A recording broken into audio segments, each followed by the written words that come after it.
क्या आपने कभी महसूस किया है कि आप जितना भी प्रयास करते हैं, सफलता बार बार आपसे उतनी ही दूर हो जाती है। बार बार रिश्तों में आपको धोखा मिलता है या फिर अचानक आपके करियर में रुकावट आ जाती है। अगर हाँ, तो हो सकता है आपकी कुंडली में काल सर्प दोष की उपस्थिति हो। आज हम बात करेंगे काल सर्प दोष के उस रहस्य की जो आपके जीवन को पूरी तरह बदल सकता है। यह दोष क्या है, क्यों होता है, कब होता है और क्या यह सच में अभिशाप है या एक छुपा हुआ वरदान भी हो सकता है। चलिए जानते हैं विस्तार से आज के इस वीडियो में। तो सबसे पहले हम बात करते हैं काल सर्प दोष होता क्या है। जब जन्म कुंडली में राहु और केतु के बीच सभी 7 ग्रह यानी सूर्य, चंद्र, मंगल, बुध, बृहस्पति, शुक्र और शनि एक तरफ आ जाते हैं, तब बनता है काल सर्प दोष। यह दोष जीवन में लाता है असमंजस, भ्रम, अनिश्चय, असफलता और मानसिक उलझने, पर साथ ही यह आत्ममंथन और गहराई से सोचने की शक्ति भी देता है। और अब जानते हैं काल सर्प दोष के प्रकार। हाउ मेनी टाइप्स ऑफ काल सर्प। अगर हम देखें तो कुल 12 प्रकार के काल सर्प दोष होते हैं। जी बिल्कुल ठीक सुन रहे हैं। काल सर्प तो आप सुनते हैं, लेकिन इनके जो प्रकार हैं वो 12 अलग अलग प्रकार हैं। हर एक दोष राहु और केतु की स्थिति पर निर्भर करता है। सबकी चर्चा तो हम इस वीडियो में नहीं करेंगे, लेकिन समझने के लिए कुछ उदाहरण मैं आपके सामने रखूंगा ताकि ये विषय समझने में आसानी हो। और यदि आप चाहेंगे तो हर एक प्रकार के काल सर्प दोष पर मैं सेपरेट वीडियो भी बनाकर आप लोगों के समक्ष रखूंगा। इस कड़ी में सबसे पहले बात करते हैं अनंत काल सर्प दोष के विषय में। जब जन्म कुंडली के लग्न में राहु हो तो केतु स्वाभाविक रूप से जन्म कुंडली के सप्तम भाव में होगा, तो ऐसी स्थिति में अनंत काल सर्प दोष बनता है। इससे जीवन में आत्मसंघर्ष और हेल्थ इश्यूज हो सकते हैं। बात करें अगले कुलिक काल सर्प दोष की, तो जब राहु जन्म कुंडली के दूसरे भाव में और केतु अष्टम भाव में हो तो इससे परिवार में कलह और आर्थिक परेशानी हो सकती है। इसी प्रकार से वासुकी दोष, शंखपाल, महापद्म, तक्षक, कर्कोटक, शेषनाग, विषधर, यानी हर दोष का प्रभाव, जो 12 प्रकार के काल सर्प दोष हैं, तो हर प्रकार के दोष का प्रभाव अलग अलग है। अब इसमें से कुछ काल सर्प दोष तो विवाह में देरी लाते हैं, कुछ संतान सुख में बाधा और कुछ तो मानसिक तनाव और डरावने स्वप्न भी देते हैं।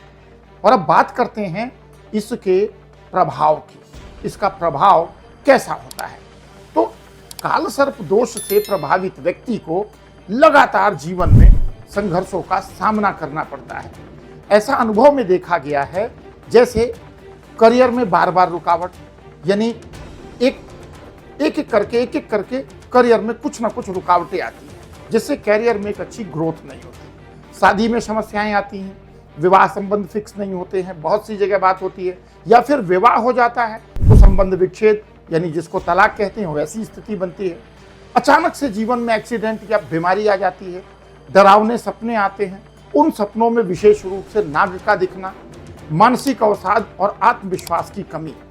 ये दोष कई बार व्यक्ति को बहुत डिमोटिवेट कर देता है। अगर वो आत्मबल से ना लड़े तो वो जीवन में हार मान लेता है। लेकिन रुकिए, पिक्चर अभी बाकी है। क्या ये दोष वरदान भी हो सकता है? बिल्कुल सही सुना आपने, और मैं कहता हूं जी हां, यह दोष वरदान भी हो सकता है।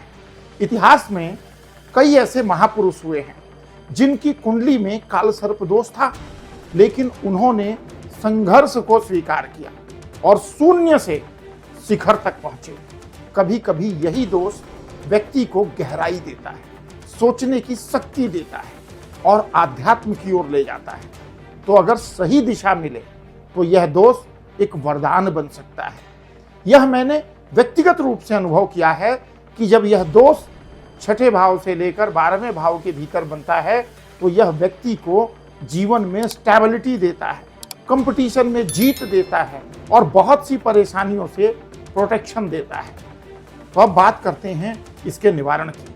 अगर जन्म कुंडली में काल सर्प दोष है और उसके नकारात्मक प्रभाव जीवन में आ रहे हैं तो आप त्र्यंबकेश्वर या उज्जैन में काल सर्प अथवा किसी भी पुण्य क्षेत्र में इस दोष निवारण की पूजा करवा सकते हैं।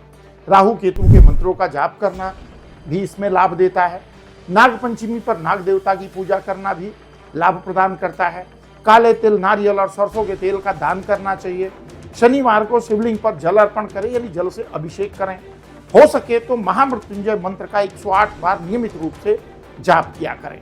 हर दोष हर व्यक्ति के लिए समान नहीं होता, कुंडली का गहन विश्लेषण जरूरी है। अब आपसे एक सवाल, क्या आपकी कुंडली में भी है काल सर्प दोष? नीचे कमेंट करें हाँ या नहीं, और बताएं आपने जीवन में कौन सी समस्याएं अथवा सफलताएं प्राप्त की इस दोष के रहने पर भी। इस वीडियो को शेयर करें अपने दोस्तों के साथ, हो सकता है उनकी शंका का समाधान हो। और चैनल को जरूर सब्सक्राइब करें ऐसी ही रहस्यमयी और ज्ञानवर्धक वीडियो के लिए। मैं हूं आचार्य राजकुमार पांडे, आपसे फिर मिलूंगा एक और दिव्य रहस्य के साथ। तब तक के लिए आपका भाग्य उज्जवल हो और राहु आपका रक्षक बने, बाधक नहीं। मिलते हैं अगले वीडियो में, तब तक के लिए जय श्री राम।